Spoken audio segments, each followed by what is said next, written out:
Yeah, I've never shared that before, so that's a little uncomfortable. Hello, my dears. I'm Mariana, and welcome. So today I had planned to talk about how to live a more mystical life, and I had this very pretty, very soothing video planned. But the more I thought about it, the more I realized this was an important topic to me and something that was kind of personal. And though I really wanted to try to make something fluffy and nice, but did I really? I'm a Scorpio after all, so probably not. We are going to talk about creating a more mystical life, but we're going to do it intentionally and authentically. And I'm going to share some stuff about myself that I don't think I've ever told anyone before, and I'm a little scared. So stick around for that. But really, if you're a spiritual seeker, if you're interested in mysticism, I promise this is going to be worth it.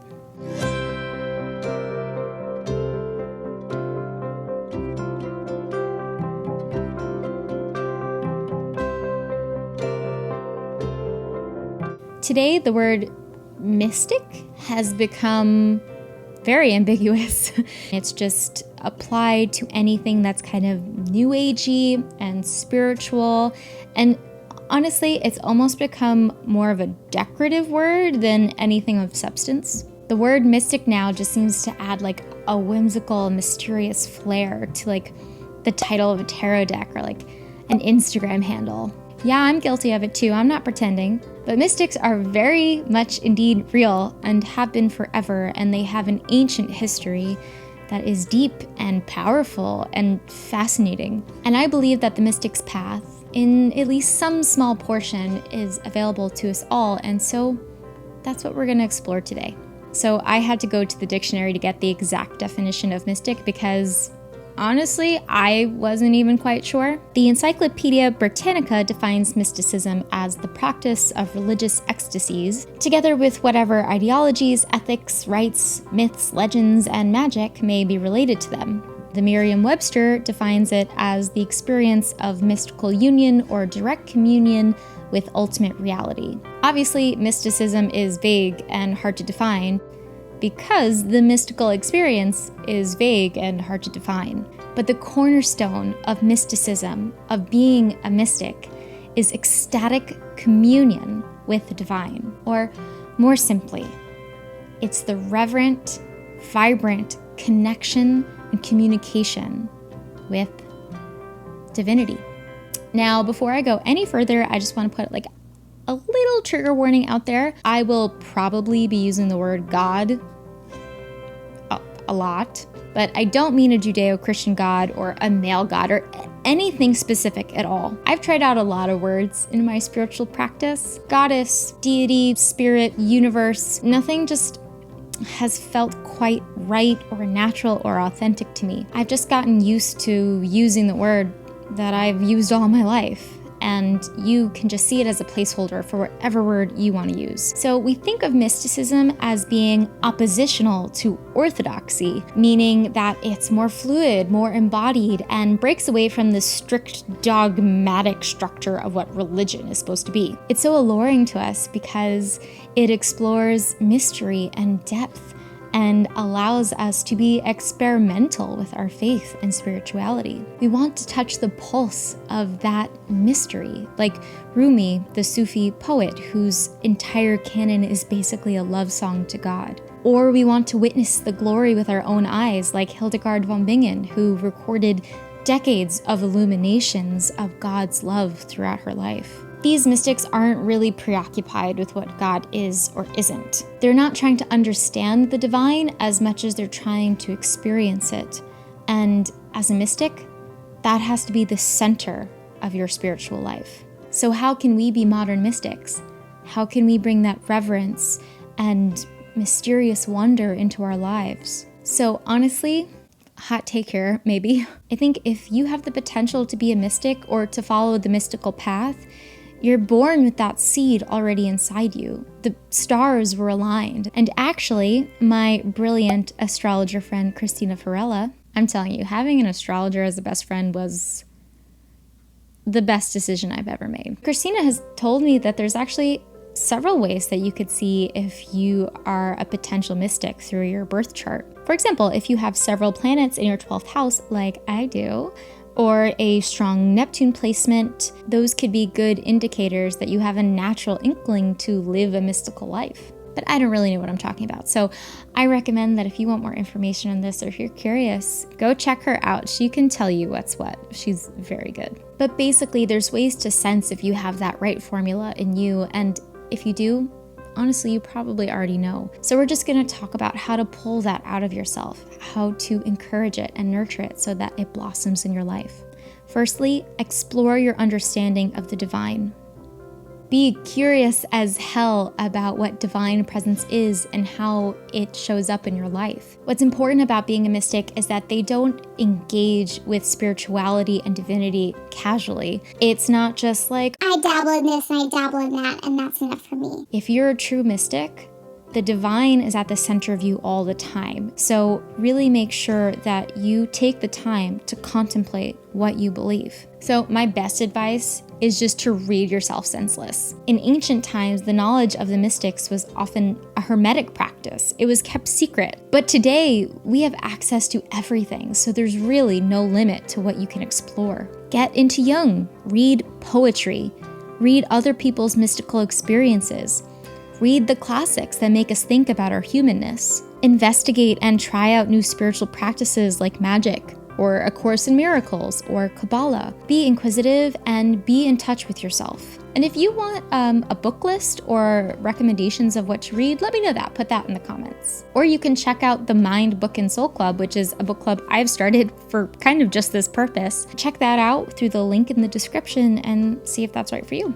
Secondly, channel your fascination with mystery into creativity. If you're an occultist of any kind or a magic worker, you're probably already pretty comfortable with considering the mystery of how spirit and matter interact. Mystics are the explorers of these sorts of hermetic mysteries, the great secrets of life that in ancient times you had to be initiated into. Be constantly curious, but don't demand answers. Instead, turn the wonder of the mysteries into a craft. Khalil Gibran composed poetic parables on love. William Blake painted God creating the universe. Carl Jung channeled his visions of the collective unconscious into his Red Book. Thought I wouldn't talk about Jung in a video on mystics? You don't know me at all.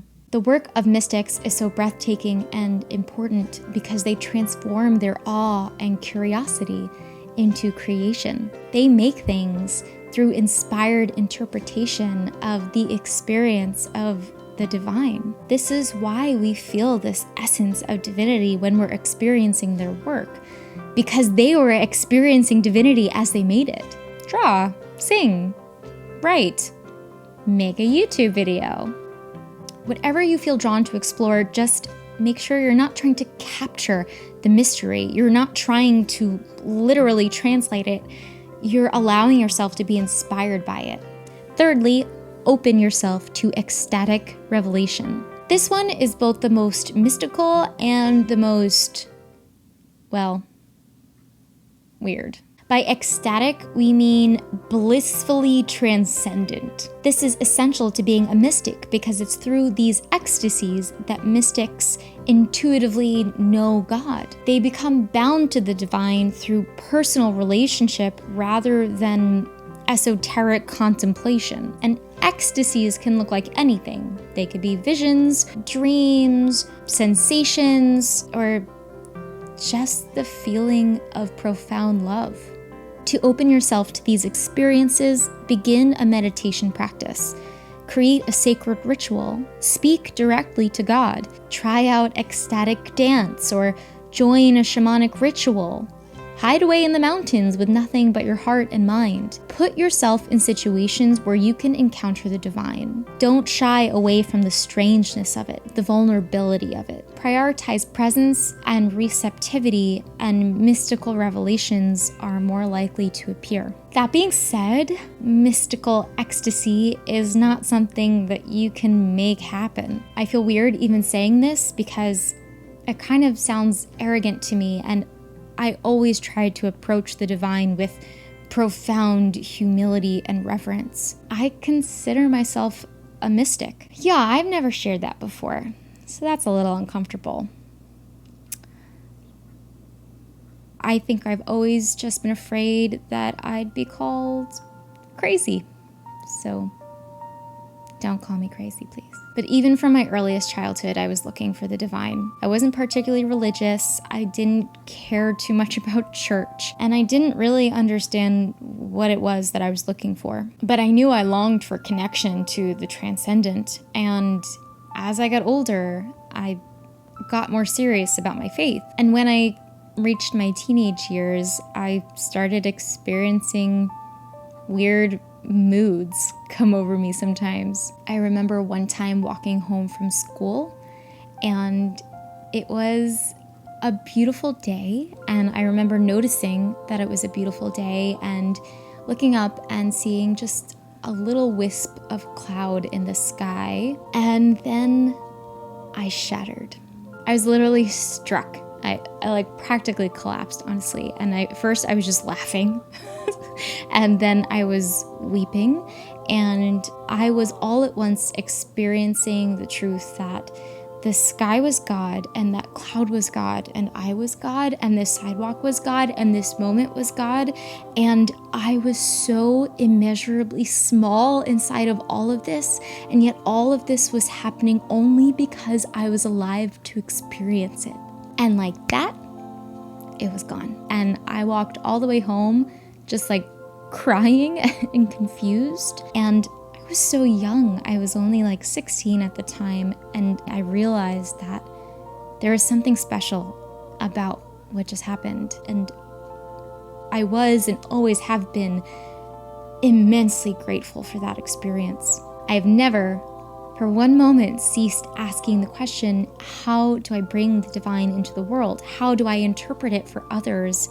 How do I be of service to the divinity we all experience, we're all a part of? All my work and my art and really any creation I ever make holds that divine seed inside. I long for her essence. I long to manifest it in the world constantly. So the sun has set, so I know this has gone on a little too long. Basically, to live a mystical life is to live a life of wonder. You have to stop sometimes and breathe in the awe of being an embodied soul on this planet that gave you life. You have to be willing to ask what the divine is to you, and you have to be willing to give yourself to it, to be of service to it, and to manifest it in the world in creative ways. And you have to have brushed against bliss, or at least be willing to recognize it when it comes to you. Honestly, I don't have a better how-to for you, and it would be wrong of me to even try. The mystical path is one for you to discover on your own. But what I can say is to love everything,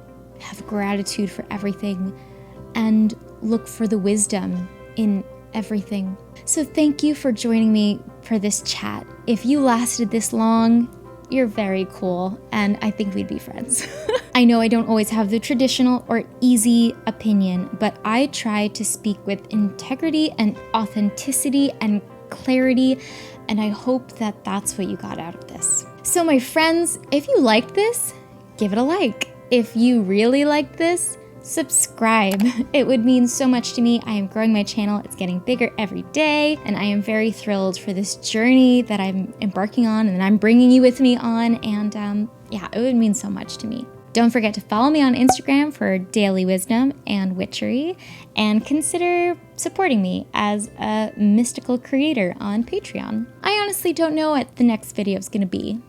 There's so many options. So if you have an idea, let me know. Put that in the comments. Now go live your wonderful mystical lives, and have a beautiful, meaningful day, my friends. Thanks.